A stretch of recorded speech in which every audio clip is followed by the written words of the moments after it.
Goiás registra mais 20 mortes por Covid-19 em apenas 24 horas. E algumas cidades reforçam os testes em trabalhadores e moradores como forma de tentar conter os casos da doença. Mais de 100 trabalhadores de uma mesma indústria farmacêutica aqui em Anápolis testaram positivo para o novo coronavírus. Os casos da doença também avançam na cidade. Por causa da pandemia, o consumo do etanol diminui e o combustível perde espaço para a produção de açúcar. Dinheiro de ações trabalhistas vai ajudar a salvar vidas em Uruana. A cidade vai ganhar o primeiro hospital com centro cirúrgico. Porque hoje, as gestantes precisam sair da cidade para ganhar bebê. Se aconchega aí, porque o Jornal Anhanguera já está começando.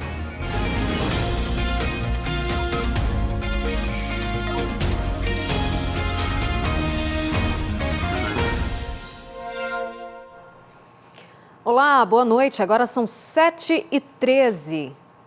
Mais de 20 mortes pela Covid-19 foram registradas em Goiás. E só de ontem para hoje são mais de 1.200 novos casos confirmados. Então agora os números já somam, 246 mortes, mais de 11.500 casos confirmados, 36.976 casos suspeitos e mais de 19.700 casos já foram descartados. E olha, 3 destas mortes por Covid foram em Rio Verde, cidade que inclusive tem muitos casos, né, Arildo Palermo? Boa noite para você.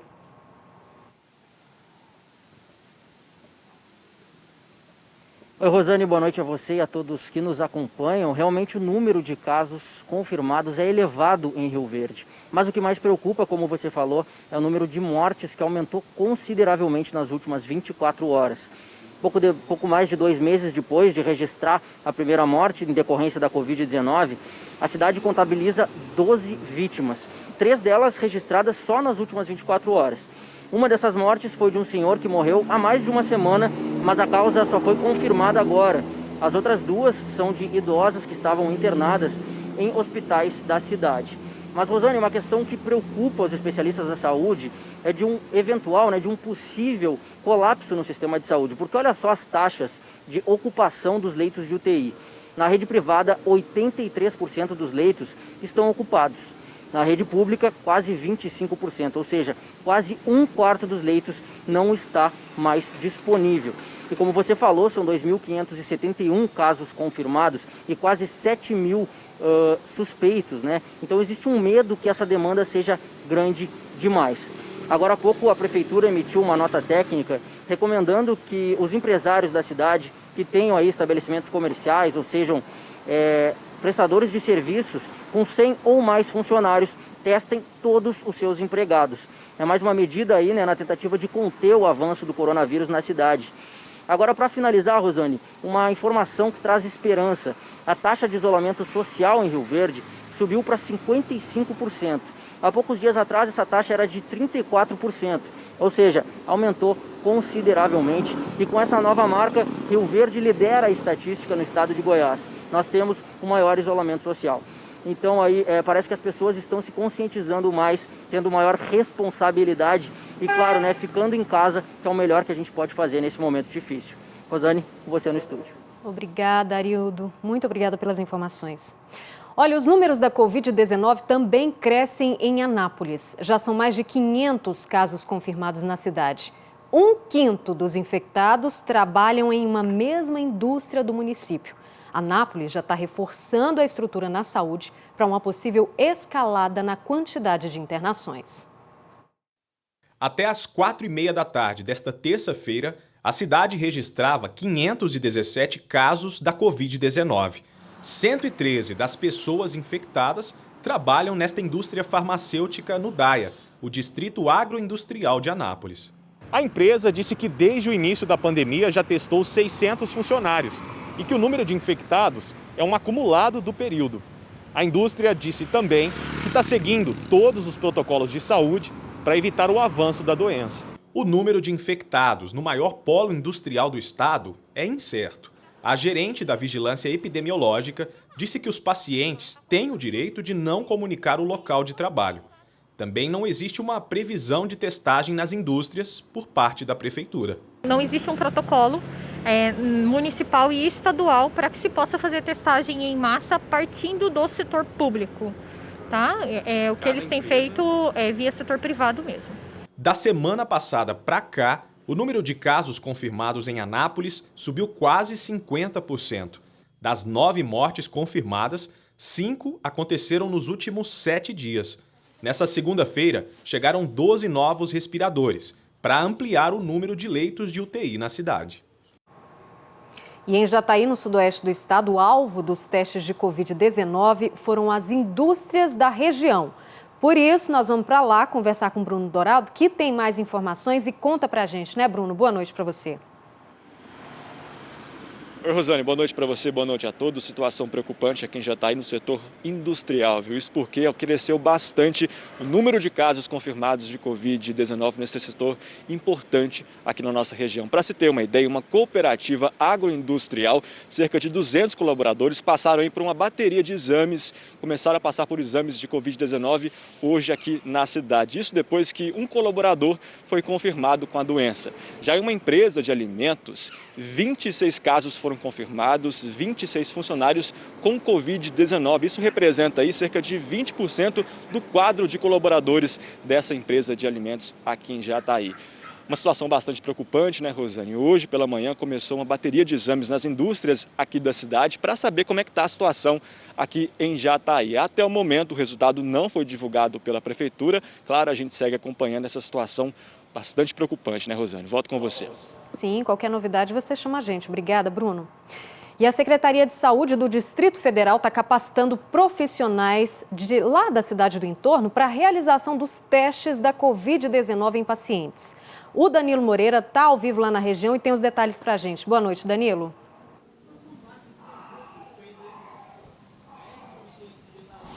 Oi, Rosane, muito boa noite para você, boa noite para todo mundo que acompanha o jornal. Exatamente, esse treinamento começou hoje com profissionais da saúde das cidades de Valparaíso de Goiás, Cidade Ocidental, Novo Gama e também Planaltina de Goiás. Além desse treinamento, dessa capacitação, o DF está distribuindo kits com testes rápidos para a Covid-19. Esses testes, eles são gratuitos. Essa ação faz parte do compromisso entre o Estado de Goiás e o Distrito Federal, através de um termo de cooperação técnica para diminuir o número de casos aqui na região. Em um último levantamento realizado aqui na região, foram registrados 1.624 casos confirmados e 55 pessoas morreram por conta do novo coronavírus.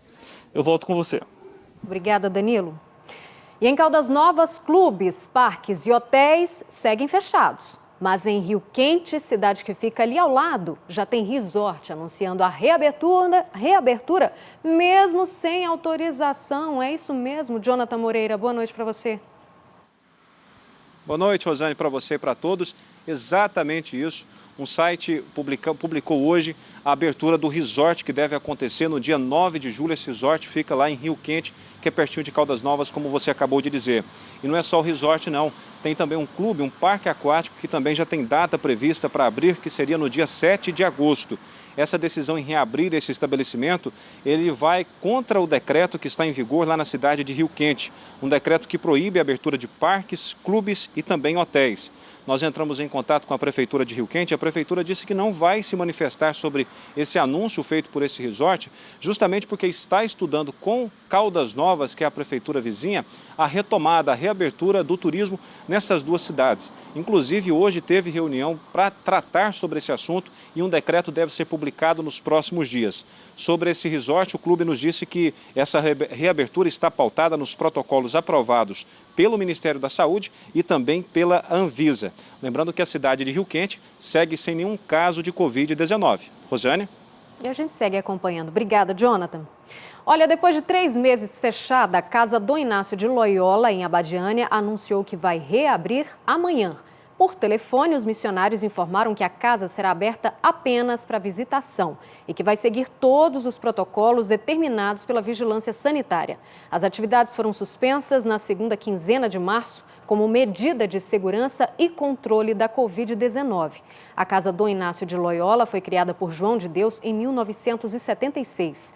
A casa recebia cerca de 3 a 6 mil visitantes por dia, Mas o movimento caiu muito depois que João Teixeira de Faria foi preso, acusado de assediar sexualmente mulheres que iam à casa em busca de atendimento espiritual. Hoje, ele cumpre prisão domiciliar. A pandemia do novo coronavírus virou a vida de muitas famílias de ponta cabeça, né? Pessoas que de repente se viram sem emprego, sem renda, mas tem gente dando a volta por cima, viu? Encontrando formas de superar a crise. A Dinéia, que estava desempregada, se tornou empreendedora junto com a mãe e viu na confecção das máscaras uma oportunidade para voltar ao mercado de trabalho. Comprei alguns tecidos, peguei o molde na internet e fui fazer. Uma amiga comprava, indicava para outra e assim foi. Readaptação. Essa foi a palavra-chave para esse casal. Os dois são fotógrafos e sempre registraram muitos aniversários e casamentos. Mas desde março viram os eventos serem cancelados e a agenda foi ficando vazia. Desespero? Ah, que nada. Tiraram de letra. O Daniel foi atrás de uma outra paixão. Transformou a culinária no carro-chefe da família e hoje prepara com muito carinho quase 30 matulas por dia. A gente estava se vendo assim, sem saber o que fazer em meio a essa crise. E juntou essa questão da paixão da culinária e tentamos fazer aí essa matula que acabou dando muito certo e vem só prosperando nesse momento. Eles já precisaram até contratar uma nova funcionária. Apesar da crise, né, a gente arrumou a oportunidade de arrumar um emprego, né, e eles estavam precisando, e isso foi uma grande oportunidade para mim, né. A situação está difícil, mas o importante é não desistir, né? Agora, olha, a Polícia Civil deve pedir a prisão preventiva do suspeito de agredir a ex-mulher em Mineiros na semana passada. Ele estava foragido e se apresentou ontem para prestar depoimento. Guilherme Moraes Rezende, de 29 anos, deve ser indiciado por tentativa de feminicídio. Ele é suspeito de agredir a ex-mulher de 24 anos na semana passada. Segundo a Polícia Civil, ele não aceitava o fim do relacionamento. O casal ficou junto por 8 anos e estava separado há aproximadamente um mês. A vítima estava em casa quando foi brutalmente agredida com socos e pontapés. O irmão da vítima tentou impedir as agressões, mas também teria sido ameaçado por Guilherme com um canivete. Ele então chamou a polícia militar. Quando os PMs chegaram, Guilherme fugiu e só se apresentou ontem na delegacia da Polícia Civil para prestar depoimento. A ex-mulher dele ficou gravemente ferida e foi levada para o hospital de urgências da região sudoeste. Ela já teve alta e está se recuperando. A ex-mulher também já prestou depoimento. Infelizmente não foi preso em flagrante delito e agora a Polícia Civil, dando sequência a essas investigações, analisará e fará todas as deliberações necessárias, inclusive visando a possibilidade de uma representação pela prisão preventiva do autor. O advogado de Guilherme Moraes Rezende diz que, por enquanto, eles não vão falar sobre o assunto. E a polícia fechou um ponto de jogo clandestino em Lusiânia. O local funcionava nos fundos de um bar. Foram apreendidas 3 máquinas caça-níqueis em funcionamento. Na hora da chegada da polícia, não tinha nenhum jogador. Mas o responsável pelo bingo foi levado para a delegacia e disse que em outros horários havia várias pessoas fazendo revezamento para jogar. Segundo a polícia, era um lugar fechado e sujo e servia também como ponto de aglomeração, o que aumenta o risco de transmissão do coronavírus. 2 homens foram presos em Catalão por tráfico de drogas. Com eles, foram apreendidos 15 quilos de maconha escondidos numa caixa no porta-malas desse carro. A abordagem foi no trecho urbano da BR-050 em Catalão. A polícia chegou até a dupla depois de um trabalho de investigação. Os 2 devem responder por tráfico de drogas e, se condenados, podem pegar até 15 anos de prisão. Agora, olha que notícia boa! Depois de 7 meses de restauração, o Santuário Matriz do Divino Pai Eterno, em Trindade, está sendo inaugurado agora. O repórter Rafael Seba acompanha e conta pra gente. Boa noite, Rafael. Boa noite, Rosane. Boa noite a todos. Nesse momento tem uma celebração aqui, para a reinauguração aqui do Santuário Matriz do Divino Pai Eterno e Trindade, respeitando, claro, todas as normas aí dos órgãos de saúde. São poucos convidados, com álcool em gel na porta, medidor de temperatura. Entre os convidados está o governador Ronaldo Caiado. Foram 7 meses de restauração, mantendo a arquitetura original da igreja. A igreja que foi fundada em 1912 e tem um papel muito importante na devoção aqui da cidade de Trindade para os fiéis do Divino Pai Eterno, até porque está bem na praça central aqui da cidade, onde foi encontrada a medalha com a ilustração da Santíssima Trindade. Nesse momento, então, a reinauguração da igreja, foram trocados aí algumas peças também, todo o piso, toda a madeira, passaram por uma desculpinização, pintura também interna e externa. A obra custou mais de R$800 mil e foi custeada pelo IPHAN, Instituto do Patrimônio Histórico e Artístico Nacional. Lembrando que a igreja foi tombada em 2014 pelo IPHAN, até pela importância, tanto pelo prédio centenário quanto pela importância religiosa aqui do local. Rosane. Obrigada, Rafa. E a seguir, por causa da pandemia, o consumo do etanol diminuiu e o combustível perdeu espaço para a produção de açúcar. Dinheiro de ações trabalhistas vai ajudar a salvar vidas em Uruana. A cidade vai ganhar o primeiro hospital com centro cirúrgico. Agora são 7h28, voltamos já.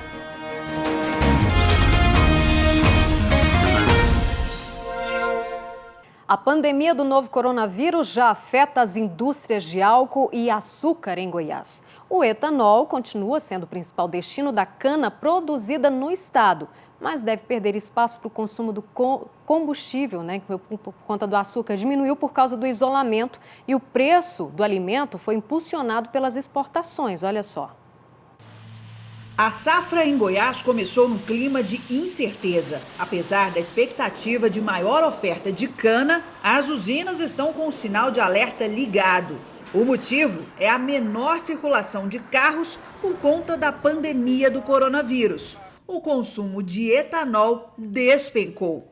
Tivemos uma redução de 50% da demanda no mês de março, aproximadamente 40% no mês de abril. Mês de maio deve fechar com redução de demanda de 35% em relação aos mesmos períodos do ano passado. O preço do etanol também caiu bastante, pressionado pela queda no preço da gasolina, o que complicou ainda mais o cenário, segundo o presidente do Sindicato da Indústria de Etanol em Goiás. Houve uma queda muito grande do preço do barril de petróleo. Isso fez com que houvesse uma redução do preço da gasolina, que é o maior concorrente. Então, a gasolina conseguiu aumentar a sua participação. Com o mercado do etanol assim, as usinas goianas devem pender um pouco mais para a produção de açúcar. No ano passado, 18% de toda a cana colhida aqui viraram açúcar, 82% etanol. Neste ano, a proporção deve mudar. 25% da cana devem ser transformados em açúcar, 75% em etanol, segundo o Sindicato da Indústria. Das 35 usinas em Goiás, apenas 17 têm condições de fabricar açúcar. Ainda assim, a previsão da Conab é de uma produção de 2.400.000 toneladas de açúcar em Goiás, cerca de 35% a mais que no ano passado. Nós estamos longe dos portos e 70% da produção de açúcar brasileira é destinada à exportação. E, em função disso, que nós teremos esse acréscimo, que é considerável, porém vai ser bem menor do que os estados que têm logística melhor do que a nossa. Houve também uma melhora no preço do açúcar, já que ele é para exportação, em função do aumento do dólar. Então, isso fez com que o preço do açúcar se mantenha ainda vantajoso em relação ao preço do etanol. Em Uruana, o sonho de ter um hospital na cidade para fazer cirurgias e até partos está perto de se tornar realidade. Graças ao dinheiro das indenizações trabalhistas, um hospital que está em construção vai ser concluído e vai ganhar um centro cirúrgico.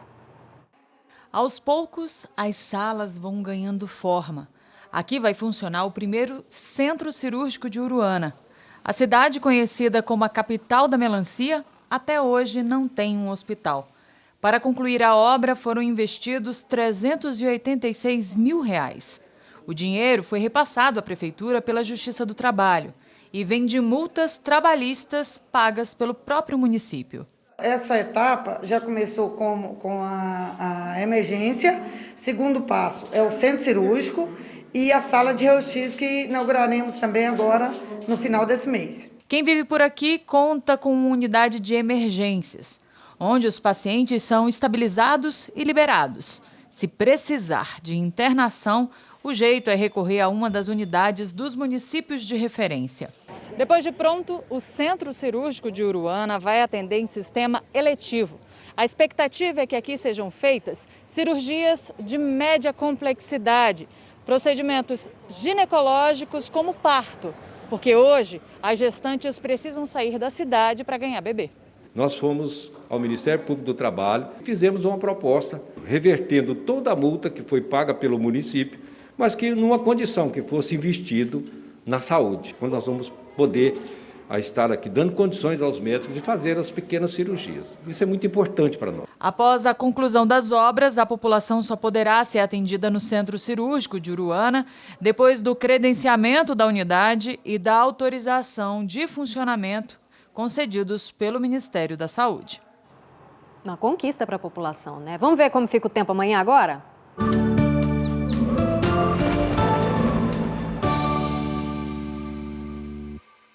A massa de ar seco mantém o tempo estável com sol durante todo o dia e a umidade relativa do ar começa a cair principalmente à tarde. Em Aruanã, onde os termômetros registram máxima de 33 graus, a umidade chega a 24%. Em Goiandira, Cumari e Ouvidor, a quarta começa mais fria e esquenta no decorrer da tarde, podendo chegar a máxima de 28 graus em Cumari e 27 em Ouvidor. Pois é, com o tempo tão seco, é preciso reforço no combate e prevenção a incêndios nessa época, né? A Secretaria Estadual do Meio Ambiente diz que intensificou o planejamento de combate aos incêndios e queimadas nas unidades de preservação. Entre as ações estão a contratação de brigadas civis, maquinário para fazer os aceiros e ferramentas também, além de equipamentos de proteção individual. Estão sendo gastos mais de 3 milhões de reais, segundo o governo. E a Polícia Ambiental está atenta aos casos de pesca predatória e tem pego em flagrante quem insiste em descumprir a lei. Olha lá. Numa fiscalização no Rio Claro, em Jaupaci, o policial recolhe uma rede que estava atravessada de margem a margem. No município de Jaupaci, no Rio Claro. Aqui neste galpão estão armazenadas as redes e outros materiais de pesca predatória apreendidos só nas últimas fiscalizações.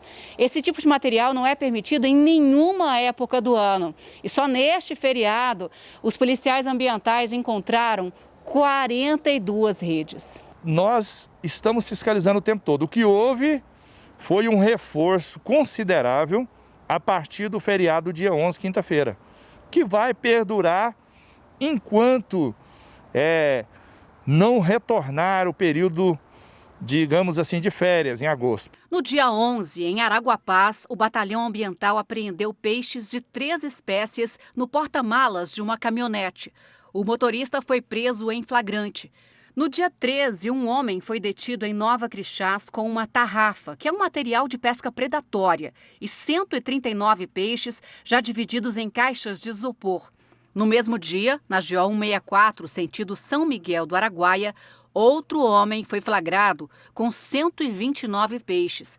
Ele pagou fiança e foi solto, mas também vai responder por crime ambiental. Ao todo, 6 pessoas foram presas em diferentes operações.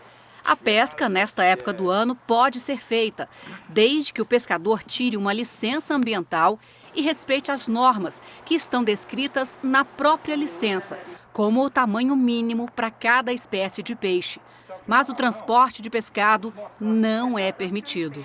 É proibido o transporte em todo o território goiano. Não pode transportar pescado no território goiano. Não há nenhuma autorização que justifique o transporte. E os peixes apreendidos são doados para instituições de caridade. O material apreendido, como redes e tarrafas, é destruído. Olha, ainda não há um consenso no Brasil para o retorno das partidas e é bem no meio dessa pandemia que o Maracanã completa 70 anos hoje. A gente ouviu jogadores dos times goianos que viveram momentos importantes no estádio mais famoso do Brasil. Um setentão cheio de charme e história para contar. Por causa da pandemia, não tem festa de aniversário. O Maracanã hoje funciona como hospital de campanha. Outra nobre função do estádio construído para a Copa do Mundo de 1950, que já foi palco de 2 finais de Copa, do milésimo gol do Pelé, de grandes espetáculos e emoções. Estrelas, anônimos, deixaram ali a sua marca. E se pisar no Maracanã já é inesquecível, imagina ser eternizado na calçada da fama. Um goiano tem esse privilégio. Túlio Maravilha, ídolo do Botafogo, fez gols memoráveis no Maraca. Como esse na final contra o Santos em 1995, último título brasileiro do clube. E esse de calcanhar na Libertadores de 96. Alguns personagens que atualmente fazem parte do futebol goiano também já deixaram seus nomes gravados na história do Estádio Mário Filho, mundialmente conhecido como Maracanã.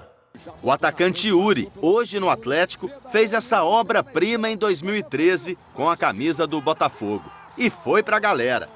Os torcedores elegeram esse o gol mais bonito da equipe na história do Maraca. É um gol que tem uma essência, que eu gosto de dizer que é a essência de quem gosta de jogar bola na rua, improviso, aquela brincadeira, o drible, e é algo que está marcado e eternizado na minha carreira, na minha história.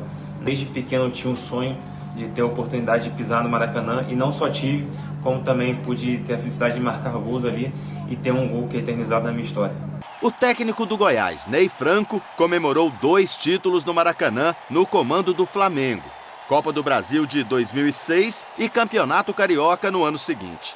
O zagueiro esmeraldino Rafael Vaz saiu da reserva e fez o gol do título carioca do Vasco em 2016. No ano passado, na reestreia do Goiás no Brasileirão, depois de 3 anos na Série B, ele também saiu do banco para marcar o gol que deu a vitória à equipe em cima do Fluminense. Eu pude estar no lugar certo, na hora certa, e ajudar minha equipe com gol. Foram quase 6 anos da minha carreira jogando nesse estádio, então eu fico muito feliz e acho que com certeza fico muito à vontade em participar e de estar jogando num estádio tão importante. Veja agora este flagrante de trânsito. Esse boi em plena Avenida Anhanguera, no setor Capuava, em Goiânia. O motorista que passou por lá precisou ter habilidade para desviar e não provocar acidente. Lembrando que o dono do animal pode ser multado, hein? E a nossa imagem do dia, uma coruja que foi resgatada pelos bombeiros em Valparaíso. Ela caiu em uma casa depois de se enroscar na linha de uma pipa. Os bombeiros retiraram a linha que estava enroscada na asa usando uma tesoura. O dono da linha não foi identificado. Segundo os bombeiros, muitas aves se machucam assim nessa época do ano por causa da quantidade de pipas no céu. Neste caso, por sorte, a coruja não ficou ferida, ela foi solta na natureza. Ainda bem, né? Agora são 7h41, a gente fica por aqui. Uma boa noite para você, ó. Um beijo, um cheiro para vocês. Imagem de Catalão. Tchau.